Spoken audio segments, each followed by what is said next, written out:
Constitution. There's something I saw was that there were a number of people who are within our government that are also descendants of slave owners or enslavers. Would you say that reparations is owed from them, from their families as well? And this is why I think leaving it where Special Field Orders 15 is the foundation makes it where it's inarguable, right? If I was to go after each and every one's family, then the argument can be made that that was a private contract or private property, and therefore they're not brought into the jurisdiction of the federal government to be owed anything. This is me playing devil's advocate, right? I could then make the argument to say that there's no statute of there's the statute of limitations or the statutes of power does not grant the federal government tell me what to do with my property. So this is why you need things like President Proclamation Order Number 95,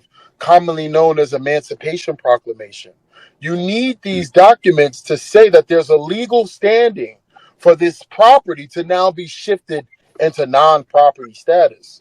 You can't just take a person's property without giving you have to give equal or greater compensation or fulfillment of contract, which is why the conversation about going after families is kind of something where we're talking about is not really what we're not in the framework of that.